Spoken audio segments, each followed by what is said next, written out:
Moreland's Radio Sport, in association with Leek Building Society. Jon Moran, thanks for joining us on Moreland's Radio. Where, first of all, how did that feel, getting your first win as interim manager of Nantwich Town Football Club? Well, I was joking with you just there. I mean, it felt a lot better when that whistle went at the end. But no, I'm over the moon. It's been a long week, a tough week, not just for me, but for the lads as well. A lot of change at the club. And the one thing I asked them to do, and I asked them on Tuesday, but the one thing I asked them to do was just work hard. You know, really put it in and show the club that you want to fight for them. And they really did that today, and they did that for me. So I'm so proud of every single one of them in there. And we had some fantastic performances out there. I could name probably all of them, to be honest with you, but I think we could all agree there's a few things we need to work on as well, which is great, and that's the part and parcel of being in this role that I'm in now, and I'm hopefully going to take it forward. Let's now back 7 days to about this time. Paul Cordon's announced his depart in the club, and then a couple of hours later you're handed the role. So just talk us through the conversations that you and Paul and obviously John Gold, the chairman here, and obviously other people had to get you into this position. Well, I think the first thing to say is that Paul's been a fantastic manager for this club. A lot of people would argue differently, but if you think at the position that we were in when he first joined, it was a bit topsy-turvy, wasn't it? And he's come in, really settled the club down. He's built a fantastic squad. So for someone like me stepping in, I think it's probably the easiest role that I'd ever have. You know, we've got a great sort of base there, great squad, and the club's fantastic. Scotty, you've been here loads of times, so you know just how good it is. But the infrastructure, the way it's built, the way the fans are, listen, we've got quite a few in today, which is just great.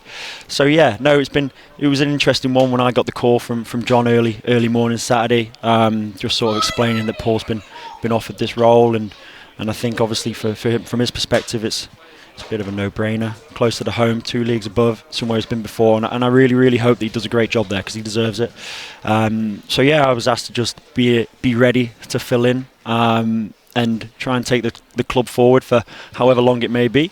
And I think the one thing that I said to John was, if I'm going to do this, I want to bring my own identity back, and that identity is what I believe Nantwich Town should be: positive football, aggressive football, attacking football, and I think you saw that today.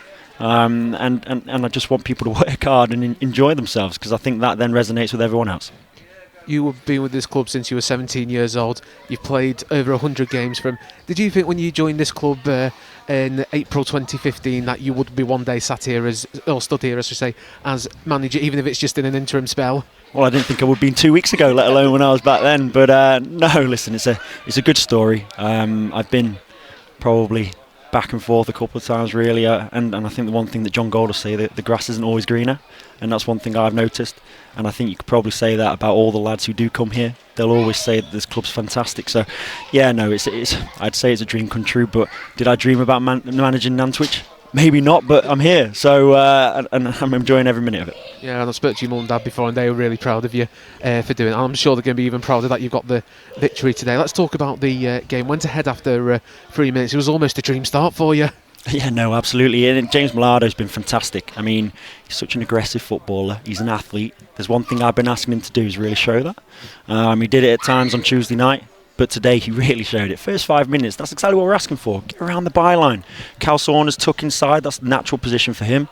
And James went out and did it, and he scored a great goal. And I was just told before that it was his first goal for the club, so hopefully he'll get a few more under me. Yeah, hopefully so. And after that, you really could have gone 2-3 up there. Goalkeeper's made a double save to keep them in it, and then Kai Evans has gone and got one where he's cut across the front of the penalty area. Exactly, and that's Kai's bread and butter. You know, I've challenged him this week. I've asked him for more, and I told him if you go out there, prove me wrong for challenging you or saying that you've not been given it enough, then I'll go buy you a drink. And whether it was the drink that's given him the incentive or not, I don't know, but he's done fantastic today, and he's just showed just how hard he can work, but then the quality that he's got as well. And he's a big player, Kai. He's the type of player that I'd love to have at the club, and I'm really fortunate to have him at the club. Every time he got the ball, you could hear all the seats clattering from people standing up. And that's what you want. You know, you talk about before, a load of fans coming in. I want these fans to come and watch us play football and then think, you know what, I'll come back next Saturday. Do you know what, I'll get me mates to come. And that's how you get people through the door. And that's come from positive, attacking football, and players like Kai are really important for that. And then obviously Congleton get back into the game at 2-2, and it's anyone's game at that point, isn't it? Well, listen, Congleton are a fantastic side. They're well set up, everyone knows that, and they really put it on us. I think we struggled to sort of handle them when Meps came off with a little injury. Hopefully he'll be okay. We'll reassess him over the week, but we struggled to really get to grips with that longer ball and picking up the second ball, and that's their bread and butter. They're a fantastic side, loads of quality, and they caused us problems. Now, you could argue you 2-0 up and you go 2-2. There's only one team that's going to win the game. But me and Jay Spiro, we had a conversation. We thought, we're not going to settle for a 2-2 here. Let's go for it. So we made the change, brought Gio on, brought Sander on, went for an attacking midfielder, and then who goes and scores the winner? Gio.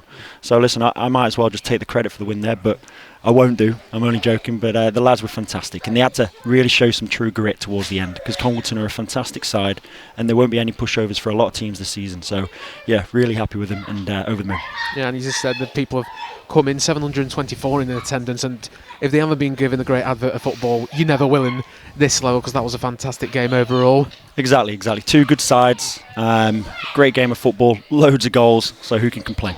Yeah, and just moving forwards, has the club said anything in terms of a successor, or are you just taking it week by week? Listen, I'm taking it week by week. The club's going to do what they've got to do to find the right person, the right fit for the club, because that's important. I talk about identity. That's not just from a management point of view, it's from a club's point of view as well. That's what they want to do, and you want someone who knows the club, and it's not easy. It's not an easy task, and I've said to them that I'm willing to support them with whatever they go and do, because that's ultimately my role. Would I love to be the manager of this club? Like I say, you asked me 3 weeks ago, I'd probably said, yeah, maybe in 5-10 years' time. But I'm in the opportunity now, and I want to take it and see where it goes. But whatever the club decides to do, I'm fully supportive, and I know the lads there that we've got will be as well. And you know this club so well, and you know how much it means to the community of Nantwich, this football club, and all that it does for it. Exactly, and that's one thing that we want to continue building, because they've done a fantastic job of doing that. I mean, you talk about me being here when I was 17. That was the biggest thing that I remember, was just how much of a family-friendly club it was. You say my mum and dad were here today. That's what you want to do. You want to bring your parents, your future kids, and all these things, because that's what the type of club that this is, and that's how you get fans through the door. And when people do come, they'll come back because they know that. Jon, as always, thank you for your time, and congratulations on your win. No, thank you very much.